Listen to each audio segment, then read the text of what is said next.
கிருஷ்ணகிரி அருகே பையூர் தேசிய நெடுஞ்சாலையில் உயிருள்ள ஆட்டை அண்ணாமலை படத்துடன் இணைத்து அதன் தலையை வெட்டி வெற்றி கொண்டாட்டத்தில் ஈடுபட்ட திமுக மற்றும் கூட்டணி கட்சியினருக்கு பிஜேபி சார்பில் கடும் கண்டனம்.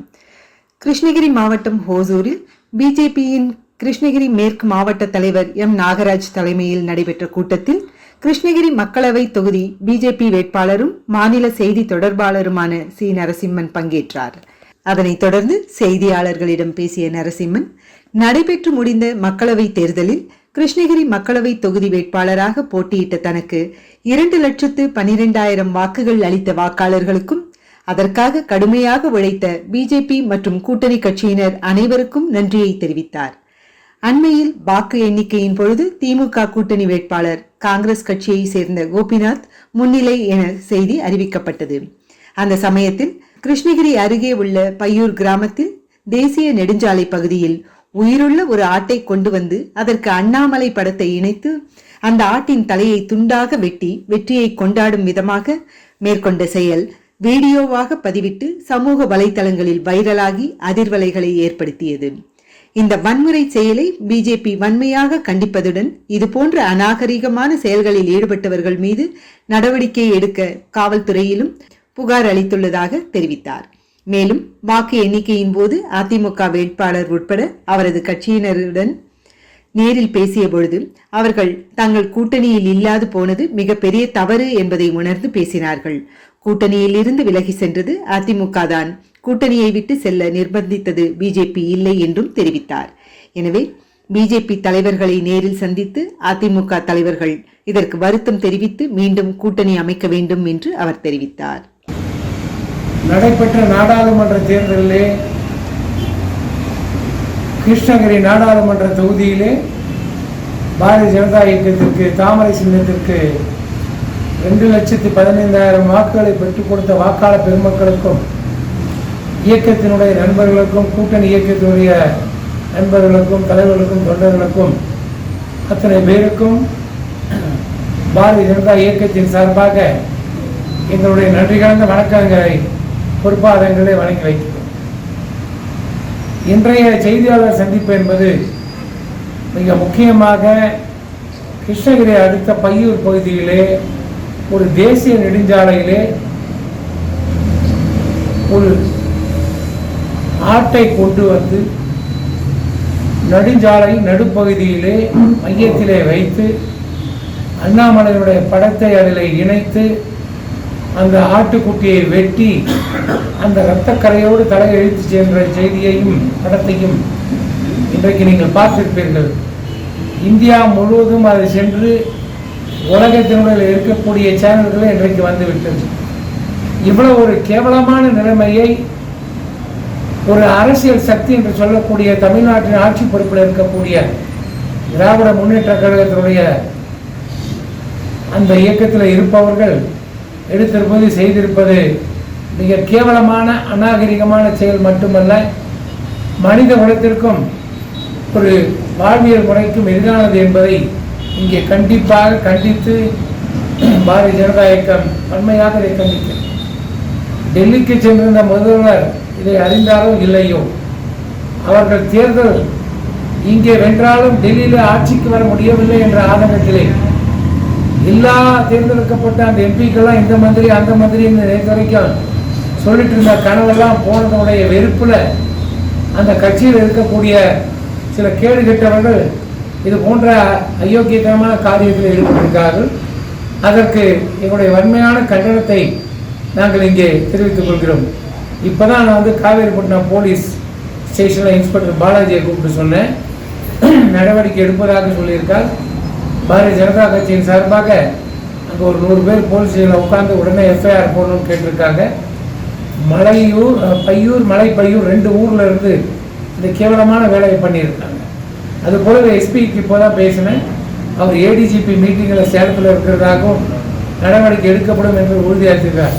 என்ன கேவலம்னா தமிழ்நாடு முழுக்க எங்கே இல்லை, இங்கே மட்டும்தான் இவ்வளோ கேவலமான நிலைமத்தை திமுக அரங்கேறிக்கிறது. இதை நாம் யாருமே ஏற்றுக்கொள்ள முடியாத ஒரு அரசியலே அநாகரிக செயல் என்பதை நீங்கள் வெளியிட வேண்டும். திமுக எப்பவுமே அராஜகத்திலே வன்முறையிலே நம்பிக்கை கொண்ட ஒரு கட்சி. அவர்களுக்கு மாற்று பாதையே தெரியாது. அவர்கள் அந்த காலத்தில் எல்டிடி காலத்திலிருந்து இன்ன வரைக்குமே அந்த வன்முறையும் அராஜகத்தனமான கலாச்சாரத்தையும் அரசியலில் வைத்து பிழைப்பு நடத்துபவர்கள்.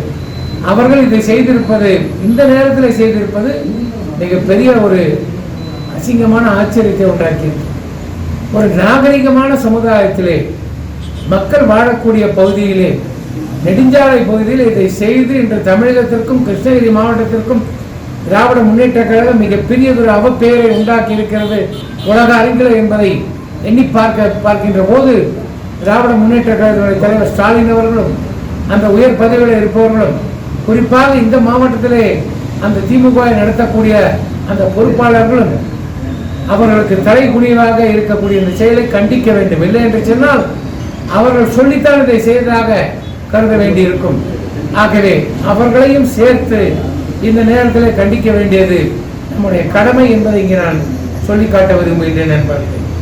இதுபோல் இனிமேல் தமிழ்நாட்டிலே தொடர்ந்தால், தலைவர் அண்ணாமலை ஏற்கனவே கோயம்புத்தூர் விமான நிலையத்தில் சொன்னார், தைரியம் தான் ஏமால கை வச்சு பாருங்கன்னு சொன்னார். அதை விட்டு போட்டு அவர் விரும்புகிற, அவர் நேசிக்கிற ஒரு ஆட்டுக்குட்டியை போய் ரோட்டில் நிறுத்தி ஒரே நேரத்தில் வெட்டி, அதில் சாதனை ஒரே வெட்டில் வெட்டி தலையை தனியாக எடுத்துட்டு போகிறது. இது ஒரு கேவலமான செயல். இந்த செயலை திமுக செய்திருக்க கூடாது. செய்ததை கண்டிக்கிறோம். அதற்குரிய தண்டனையை திமுகவும் அதனை சார்ந்த அந்த இயக்கத்தில் இந்த செயலை செய்த அவர்களுக்கும் காவல்துறை நிச்சயமாக உடனடி நடவடிக்கை எடுத்து தண்டிக்க வேண்டும் என்று கேட்டுக்கொள்கிறோம். தமிழ்நாட்டிலே சட்டம் ஒழுங்கு சீர்கட்டு விட்டது என்று சொன்ன போதெல்லாம் பல பேர் நம்பவில்லை. இப்போ பாருங்க, தமிழ்நாட்டில் நடுரோட்டில் அண்ணாமலை வெட்டுறதாக நினைச்சு ஆடை வெட்டுறான். நாளைக்கு வேற யார் வேணாலும் வச்சு எங்கத்தை வேணாலும் வெட்டுவான். ஆக இந்த வெட்டுக்குத்து கலாச்சாரத்திற்கு, ஒரு வன்முறைக்கு முற்றுப்புள்ளி வைக்க வேண்டும் என்று சொன்னால் அது தமிழ்நாட்டிலே பாரதிய ஜனதா இயக்கத்தின் ஆட்சி அண்ணாமலை தலைமையில் வருகின்ற போதுதான் அதுக்கு முற்றுப்புள்ளி வைக்கப்படும் என்பதை இங்கே நான் குறிப்பிட்டு காட்ட விரும்புகின்றேன். யாரும் இதுவரை அரசியலை செய்யாத ஒரு கேவலமான கீழ்த்தரமான செயலை திமுக கிருஷ்ணகிரி மாவட்டத்திலே பையூரிலே தேசிய நெடுஞ்சாலை அரங்கேற்றிருப்பது எக்ககரமான செயல் என்பதை இங்கே நான் குறிப்பிட்டு காட்ட விரும்புகின்றேன். இதுவரை நடவடிக்கை எடுக்கவில்லை, இப்போது நடவடிக்கை எடுப்பதாக போலீஸ் துறை சொல்லுகிறது. அப்ப ஆளை வெட்டினாலும் ஆடை வெட்டினாலும் இதுதான் கதி தமிழ்நாட்டில். அதை மக்கள் புரிந்து கொள்ள வேண்டும். தவறாக திமுக கூட்டணிக்கு வாக்களித்த மக்கள் இன்றைக்கு இந்த அருவருப்பான செயலை பார்த்து தலைகுனிய வேண்டிய ஒரு சூழ்நிலையை இன்றைக்கு திமுக உருவாகி இருக்கிறது. அத்தோடு அது முற்றுப்புள்ளி வைக்கவில்லை என்று சொன்னால் அதனுடைய எதிர் வினையை திமுக தமிழ்நாடு மட்டுமல்ல இந்தியா முழுவதுமே அதை சந்திக்க நேரும்.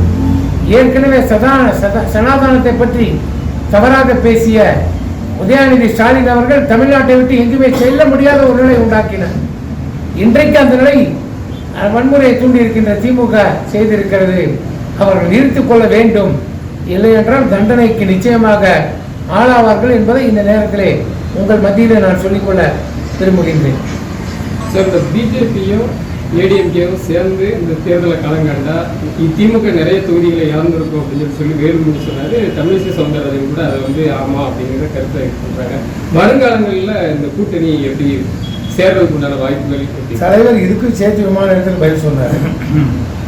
கண்கெட்டப்புறம் சூரிய நமஸ்காரம் பண்றாங்க அதிமுக.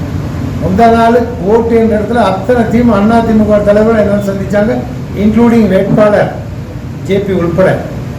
என்னோட அவங்க பேசின பேச்சதான் தலைவரே தப்பாயிடுச்சு, இனிமேல் நம்ம ஒன்றா இல்லைன்னா உள்ளாட்சியில் கூட காலி பண்ணிடுவாங்க போடுறது, நாம் ஒன்றா ஆகணும் அப்படின்னு பேசுவோம். நான் சொன்னேன், அடிப்பட்டப்புறம் தான் உங்களுக்கு புத்தி வருது. உங்களை யார் எங்கள் கூட்டணி வெளியில் போக சொன்னது? உங்களை யார் மோடிக்கு எதிராக பேச சொன்னது? உங்களை யார் அண்ணாமலைக்கு எதிராக பேச சொன்னது?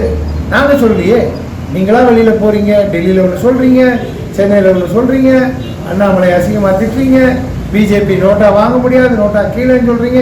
இன்னைக்கு பிஜேபி இல்லைன்னா எங்களுக்கு வாழ்வு இல்லைன்னு சொல்கிறீங்க.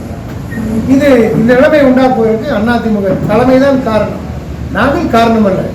அவர்கள் தங்களை திருத்திக் கொள்ள வேண்டும். மோடி அவர்களிடம், அமித்ஷாவிடம் சென்று இனிமேல் தமிழ்நாட்டிலே நாங்கள் உங்களோடு இருப்போம், எங்கே அந்த தவறை செய்தார்களோ அந்த தவறை செய்து அவர்களே போய் தலைவரிடத்தில் பேச வேண்டும். இப்போது உணர்ந்திருக்கிறார்கள், இதை முன்பே உணர்ந்திருக்க வேண்டும். தவறுதலாக காரியங்களை செய்துவிட்டு இப்போ மறந்ததில் இந்த பிரயோஜனம் இல்லை. தலைவர் அண்ணாமலை தெளிவாக இருக்கின்றார். நான் கூட நீங்க ஒரு 2 மாசத்துக்கு முன்ன செய்தியாளர் சந்திப்பில் சொன்னேன், இந்த KP முனிசாமி அவர்கள் வாய் அதிகமாக பேசினால் தேர்தலுக்கு பின்பு அந்த கதியினுடைய அந்த கட்சியினுடைய கதி என்னவாகும் என்பதை ஓசூர் செய்தியாளர் கூட்டத்தில் சொன்னேன், பொறுத்திருந்து பாருங்கள் சொன்னேன். இப்பவும் அதான் சொல்றோம். இனியும் அவர்கள் உணர்ந்து திறந்தவில்லை என்று சொன்னால் அவருடைய கதி நிர்கதிதான். அதான் நானும் சொல்ல விரும்புகிறேன். எங்களை பொறுத்த வரைக்கும் நாங்கள் ஒரு சரியான பாதையில் சென்று கொண்டோம். இதில் யார் வேண்டுமானாலும் எப்போ வேண்டாலும் வரலாம். தலைவர் அண்ணாமலை ஏற்றுக்கொள்பவர்கள் தமிழ்நாட்டிலே, டெல்லியிலே, இந்தியாவிலே மோடி ஏற்றுக்கொள்பவர்கள் யாராக இருந்தாலும் பிஜேபி தலைமை அவர்களை வரவேற்கும். ஆனால் அசிங்கமாக அண்ணாமலையை பேசிவிட்டு மீண்டும் ஒரு தவறை செய்து தொடர்ந்து செய்து அவர்கள் சென்றார்கள் என்று சொன்னால் இதை விட மிக மோசமான நிலையத்தான் அவர்கள் சந்திப்பார்கள். இப்போது உணர்ந்திருக்கிறார்கள். அந்த உணர்த்துதலை டெல்லியிலே சென்று அவர்கள் முடித்துக் கொள்ள வேண்டும். அப்படிதான் அந்த ஒரு வேலை நடக்க முடியும். இப்போ இதே நிலைமை நீடித்தால் அடுத்த தேர்தலில் 26 நிச்சயமாக அண்ணாமலை தலைமையிலே கூட்டணி ஆட்சி அமையும் என்பதை தலைவர்களே ஏற்கனவே சொல்லியிருக்கிறார்.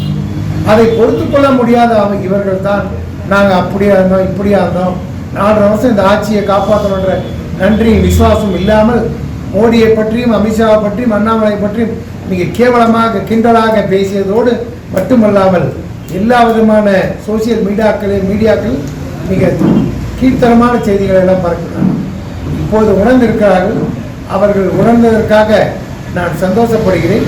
ஆனால் அண்ணாமலை தலைமையை அவர் ஏற்றுக்கொண்டு கூட்டணிக்கு வந்தால் அண்ணாமலை ஏற்றுக்கொண்டார்.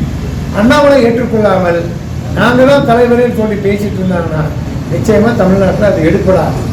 இது ஏற்கனவே தீர்மானிக்கப்பட்ட மக்களால் ஏற்றுக்கொள்ளப்பட்ட ஒரு நிகழ்வு.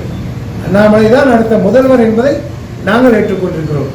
எங்களை அவர்கள் ஏற்றுக்கொண்டால் தாராளமாக கூட்டணியோ எங்களுக்கு எந்த விதமான தவறாக நாங்கள் நினைக்கவில்லை. மறப்போம் மன்னிப்போம் என்று சொன்னவர் அண்ணாதுரை அவர்கள். அதை இங்கே நினைவுபடுத்தி இப்போதாலும் தெரிந்து கொள்ள வேண்டும். சேலத்தில் இருக்கின்ற எடப்பாடியார் தீர்த்து கொள்ள வேண்டும். இங்கு இருக்கின்ற KP முனிசாமி போன்றவர்கள் சொல்வதையெல்லாம் கேட்டு இந்த நிலைமைக்கு இன்றைக்கு அவர் ஆளாகி இருக்கிறார்கள். அவர்கள் தங்களை தெரிந்து கொண்டால் நாட்டுக்கும் நல்லது, தமிழ்நாட்டுக்கும் நல்லது, கூட்டணிக்கும் நல்லது.